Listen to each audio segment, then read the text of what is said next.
All right, gang, check it out. Check it out. I got the guys, well, three of the guys from Objects to Avoid on the line right now. Guys, how's it going? What's up, man? What's up? How are you, Billy? Doing great, doing great. Now we have John, Mike, and Nelson tonight. We're missing Nathan, correct? Yeah. Cool, cool. So now, John, Mike, you share vocal and guitar duties. Nelson, you're on drums, right? Yep. Awesome. So, guys, give us a little history on the band, man. I know you're relatively new. March of this year, right? You guys formed? Yeah. We've been playing for a couple months. It goes back a while, though. I mean, when me and Mike were growing up, I met him when I was 14, 15. We started playing punk rock together, playing local shows when we were kids. And, we've always played together. We've always played shows, but we never kind of took it to the next level. And I ended up meeting Nelson years later. Me and him were in a separate band for a while that we've kind of carried some of the music over to Objects to Avoid. And, again, me and Mike having tons of songs. We've always played together. Me and Nelson have always been really good together. And his brother, Nate, is ridiculous with the bass, too. So it's been going pretty well, man. We're stoked. Oh, so so you, John, and Mike. It's Mike. funny because growing up, the music scene, we all played shows. Like, we were all in separate bands. We were at shows together where we played, and then years later down the road, we winded up forming a band. That's killer. That's killer, man.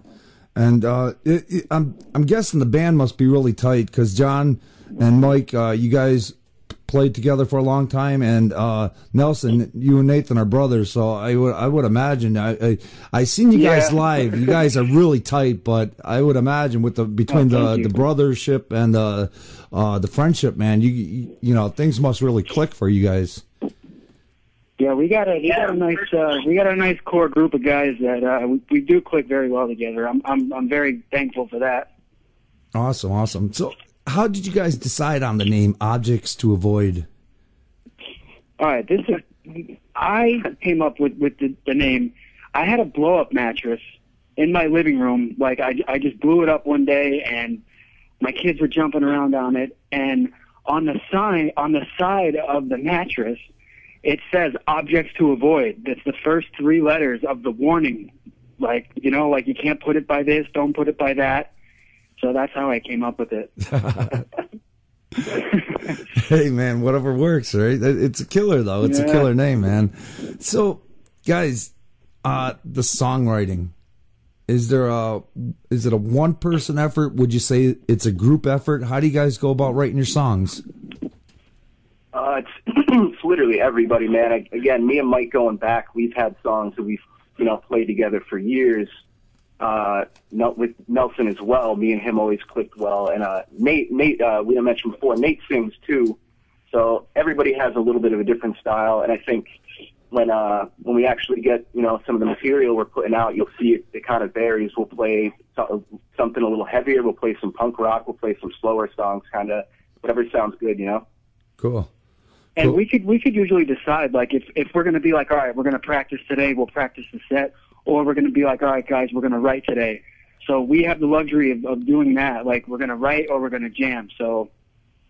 Oh, that's cool. That's with having so many guys that played together for so many years, all of us complement each other really well during the writing process. Oh, that's so it's not a headache; it's a blast. Whenever we decide to write, it's always a good time. Cool, Yep. Very cool. So now, how would you guys describe your sound to people? I've seen yous. I would say you guys are like straight up punk, man. I mean, you got it going on. But how would you guys describe it? Probably just punk rock. For the most part is just a general term, but I mean, punk rock. We have all different elements. Guys, I'm sorry.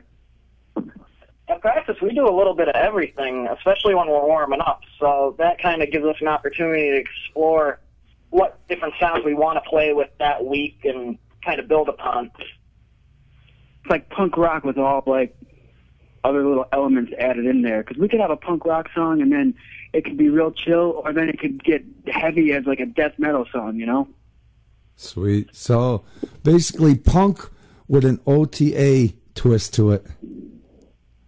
Yeah. Killer. Absolutely. Killer. So, guys, I guess here's a question for each of you. And John, I'll start with you, man. When did you first pick up the guitar, man? And when did you know that this is what you wanted to do? Well, when my dad has always played. My dad's an 80s metal dude. So when I was growing up, he's always playing Slayer, Metallica, Sepultura, shit like that. And when I started to get into it, I was listening to more, pop punk kind of stuff. And he's handed me, his Ibanez guitars, and he's trying to teach me Metallica and, really fast, crazy shit. And it's good music. It wasn't necessarily, what I wanted to learn, but learning that stuff early definitely helped me just because of how technical it was. And that's when I was 14. I've been playing pretty much every day since. I try to never go a day without picking up the guitar. And same with me and Mike always playing together. Every weekend we get together, play the guitars, whether we're playing out or just sitting at his house, just playing random shit. It's always been awesome. Cool. Mike, how about you, man? My motivation at the beginning was pretty simple. I knew a girl who bought a drum set, and I wanted to kiss that girl. So I found a guitar in my basement that my dad had, and I had him teach me 2 chords, and from there I just ran with it. And then once I linked up with John and some of our other friends, and we formed our first band, and we started playing shows, and people would come up to you afterwards and be like, oh, that song was awesome, this and that. I was like, okay, I like this feeling. I want to keep doing this forever and ever and ever. That's awesome, man. Nelson, how about you, man? I, believe it or not, I tried to play the guitar first, and I just could not do it. I could not wrap my head around it, and I'm a huge fan of Blink-182, and right around the time I started playing the drums, I think it was like 1999. It was like 16, 17 years ago. I saw Blink-182 playing, and I was like, man, I saw the drummer, and I was like, wow, he looks pretty awesome at that. And I started playing the drums, and I gave up for a while because it was frustrating, and I couldn't do it. And I remember watching TRL the one day after school. I think I was in the 6th or 7th grade, and I saw Frankie Muniz from Malcolm in the Middle playing the drums, and he looked so cheesy. And I was like, no, I got to do it. I could do it way better than that.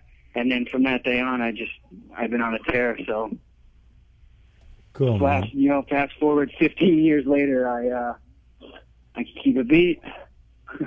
Yeah, I got to say it's kind of funny because I play guitar, and I've tried my hands at drums, and I look like an octopus, like on ecstasy, man. I can't get the coordination of drumming, man. So hats off to you drummers out there, man. I don't know how you do it. Yeah, I couldn't do it. I wanted to play the guitar. I could play around on the bass a little bit, but I can't. The guitar is just not for me. I could play the drums all day.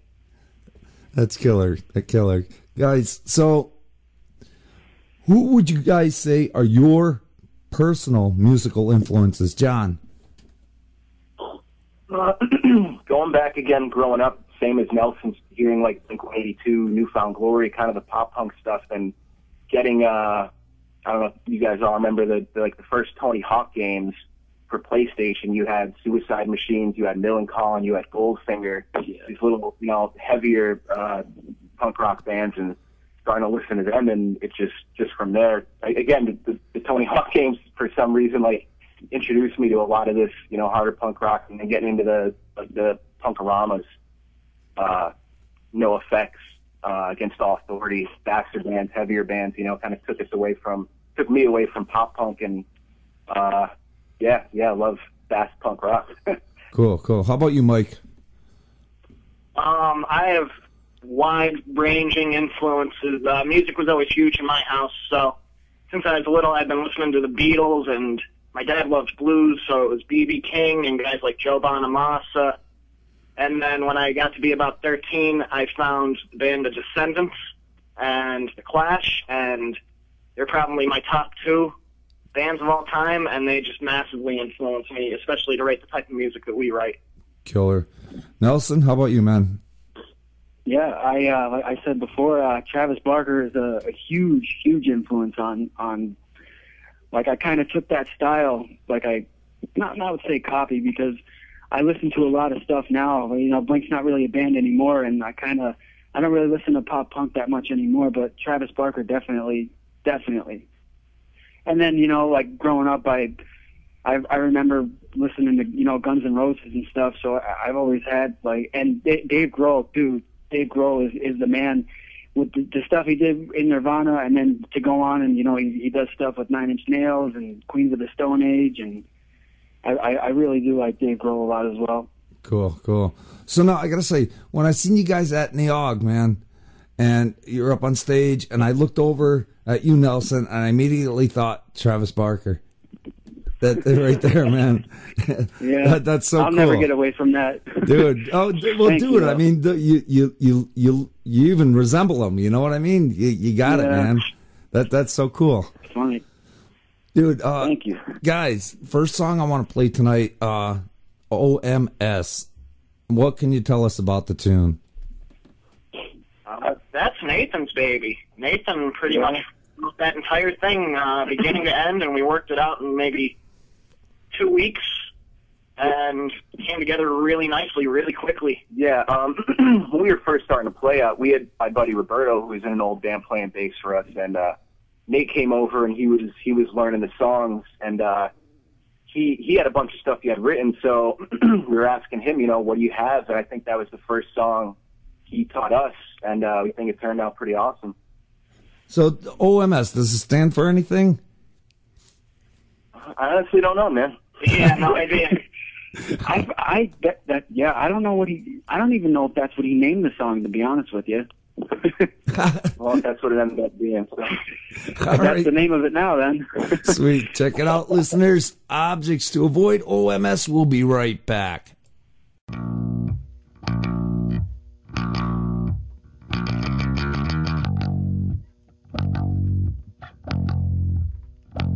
I've got my mind made up on stupid little things, but I can't decide how I should feel about you lying. We'll call this a friendship, but that ain't what it is, 'cause you're getting banged out every night and you're in love. How'd you get to be so proud? You lied to my face and you're talking so loud. How'd you get to be so proud? You lied to my face and you're talking so loud. I'm not saying that I didn't really care, but it's what I've come to expect and I didn't put it past you. We'll call this a friendship, but that ain't what it is, 'cause you're getting banged out every night and you're in love. How'd you get to be so proud? You lied to my face and you're talking so loud. How'd you get to be so proud? You lied to my face and you're talking so loud. Go.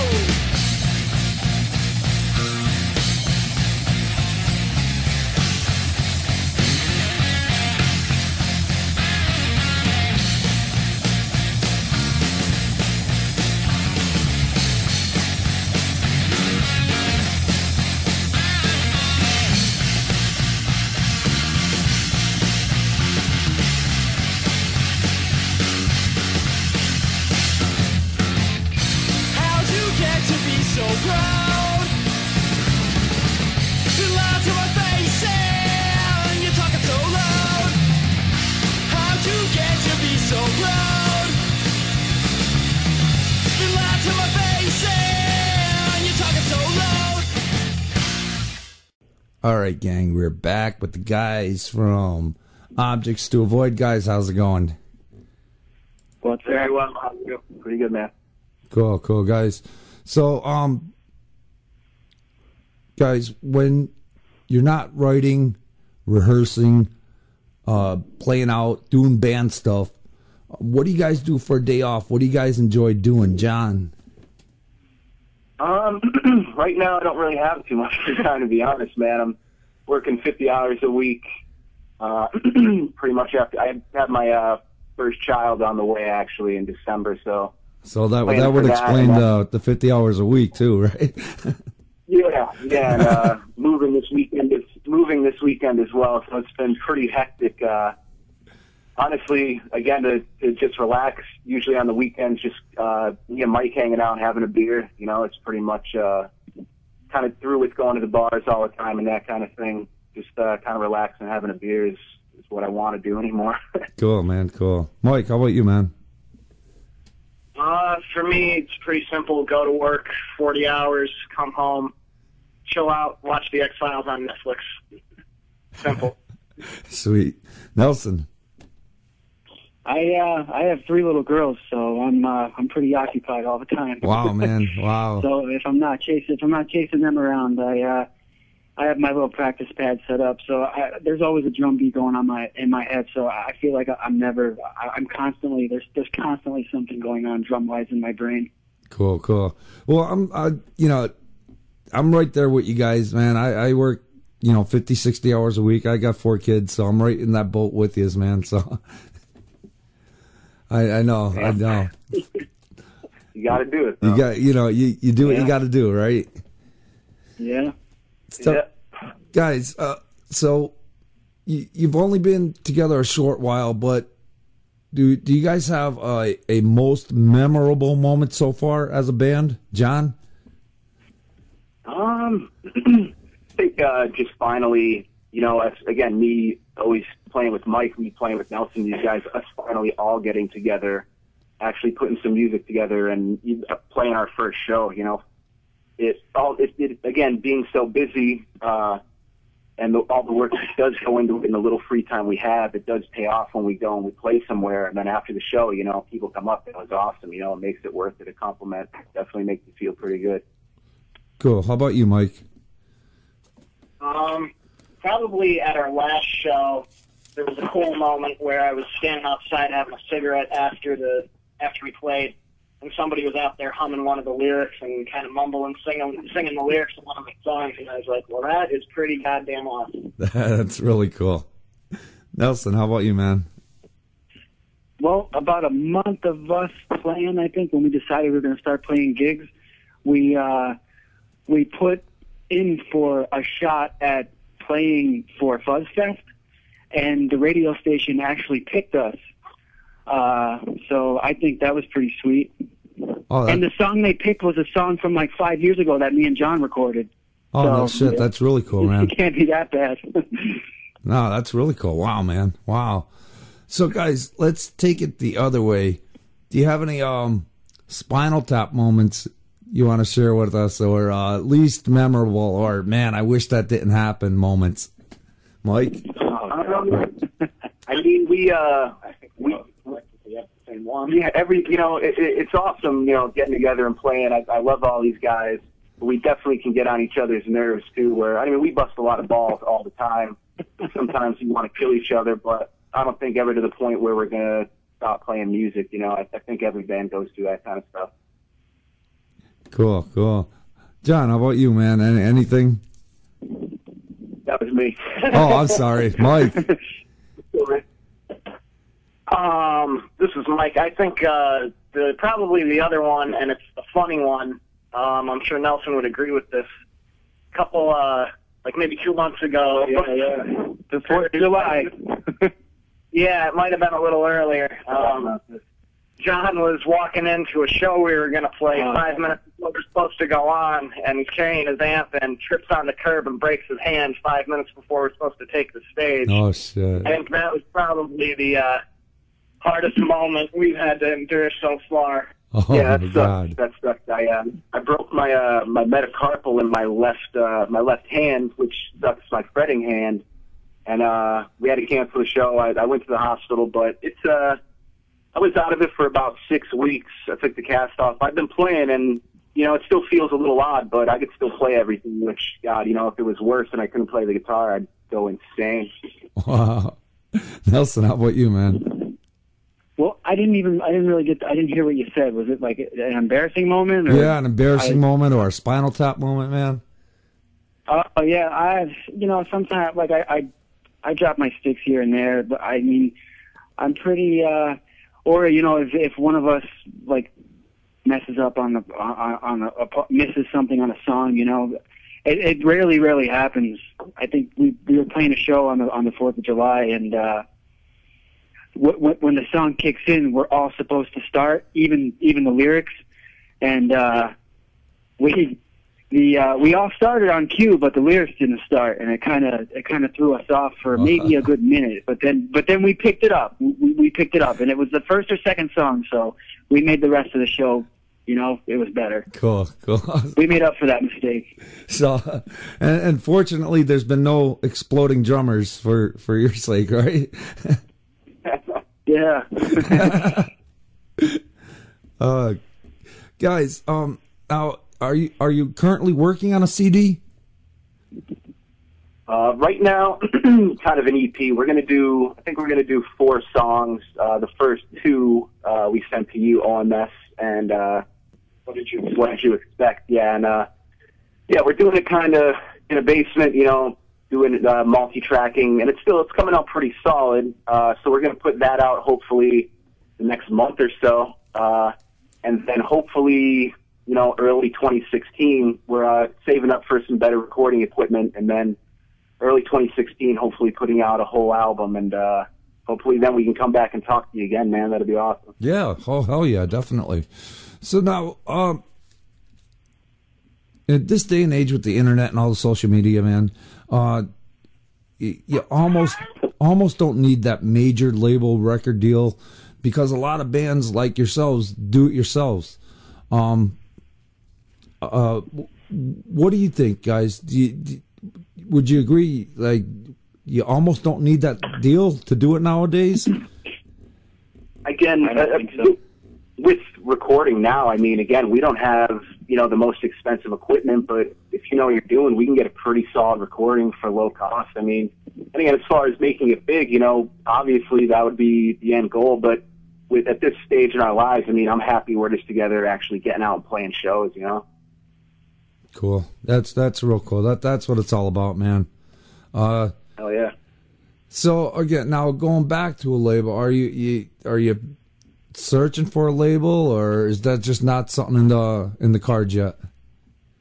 If it did come into play, that would be great. But right now, we're just working on. We have these 2 songs. We're gonna get these other 2 done, hopefully in the next 2 or 3 weeks, and then maybe if we'll put our feelers out there, and if someone bites, that'd be great.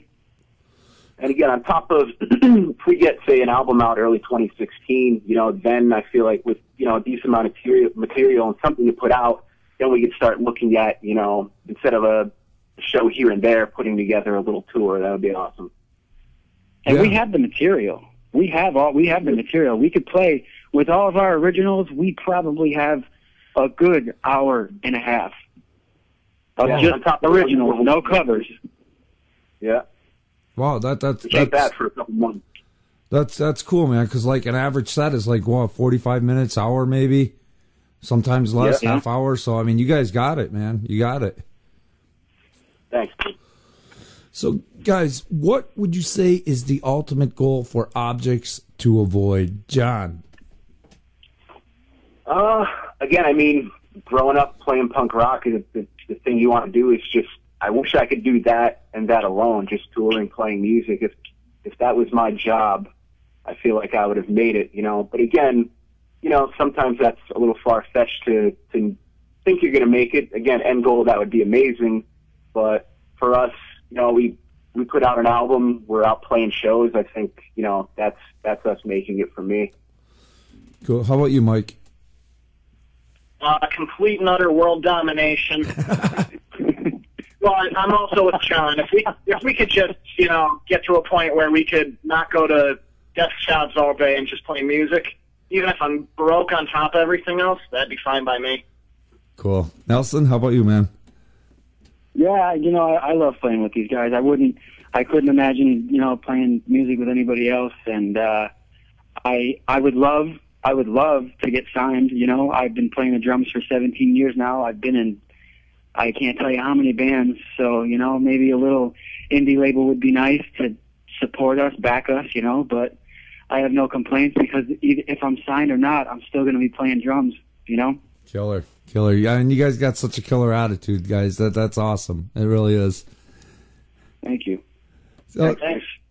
any advice for bands just starting out? I know you guys are pretty much the new guys on the scene, but do you have any advice for the bands just starting out? John? I mean, it kind of sucks around our area. You know, when we were growing up, there were multiple shows every weekend. Like, you actually had the choice to go to this place or that place. Now it's, you know, besides going to a bar and trying to set something up, there's not really many venues in the area. And as much as you want to support local music, we've had friends that, you know, have left to, you know, Philly and actually kind of made it. You know, it kind of sucks to say you got to leave. You always want to support local music, but sometimes it seems like you got to leave to actually make it. Wow. How about you, Mike? My advice would be, if you really want to play music, you just got to sit down and do the work. There was a long time there where me and John were just a little apathetic, and we played music all the time, but not really accomplish anything.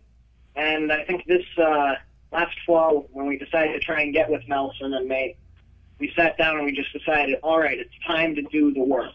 And doing the work, it will make all the difference, and that's how we're getting as successful as we have been. Killer. Nelson, what do you think, man? I think that I agree with everything they both said, and you just have to, you know, other bands are out there as well to help you out, you know, because I mean, yeah, you play the music and everything, but sometimes you can't do it on your own. You might need, you know, help. You might have to ask someone, you know, can I play on this show? If you need someone, let me know. Like, you gotta be friendly. You can't have an ego at all. Right. You can't be cocky, you know? Right. You know, and I got to say, you know, as far as the venues go, there's not a lot of venues anymore in this area like there used to be. But as far as the camaraderie amongst bands in the area, man, you can't beat it. You can't beat it. Nelson, you were just touching on it, man. Like everybody's there to help the other guy. If you need a slot on a show or a piece of equipment breaks, you know, somebody's there to, you know, help out, man. And that's what I love about this area, man. Yeah. We same thing with going to a show. You know, you forget a cable, you forget a microphone, and one of our shows, Mike broke a string, and you know, we didn't bring extra strings, and a lady jumps out and she's like, "Oh, I have a guitar in my car," and she runs out and grabs it and walks in with it's an old white Gibson Les Paul, you know, like without any hesitation. Hey, you need this? Here's an awesome guitar. Just play it, you know. Yeah, she's handing me a white Les Paul, a beautiful Gibson, and she's going, "I hope this is okay." I'm like, "Yeah, it's okay. It's great. Thank you." That's awesome.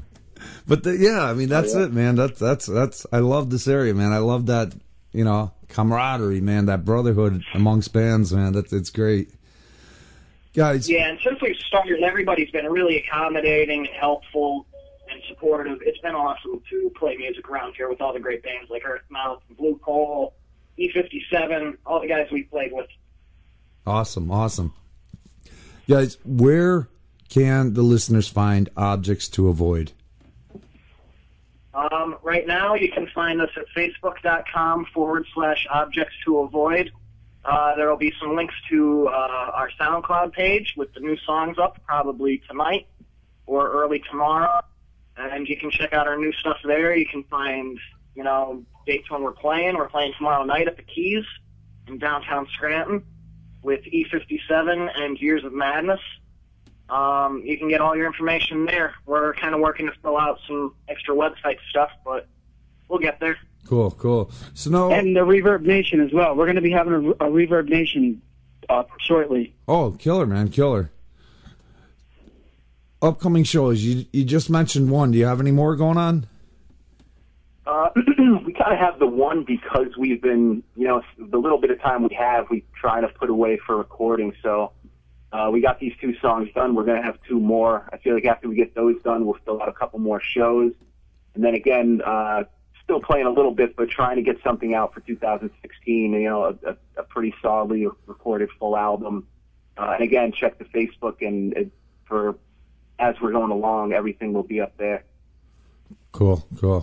Well, guys, I want to thank you for calling in tonight and hanging out with me for a bit. It's been a blast, man. John, Mike, Nelson, thank you guys. Hey, thanks for having us. Oh yeah, man, we appreciate You're it. welcome. You're welcome. We'd love to come back when we get a little more material recorded. That'd be awesome. Oh, absolutely, man. Absolutely. Definitely. The last song I want to play tonight, What Did You Expect? What can you tell us about the tune? I probably wrote that song about 6, 7, 8 years ago. Just going through like a little bit of a rough time with maybe too much booze and too much other things. And seeing some of my friends affected by the same issues, and I just sat down, pounded it out one night. I had it, and then I brought it to practice, and we hammered it out in one practice, I think, and all came together really nicely. Awesome. Killer, man. So John, Mike, Nelson, guys, again, thank you. And hang on one second. Listeners, check this out. What did you expect from Objects to Avoid? We'll be right back.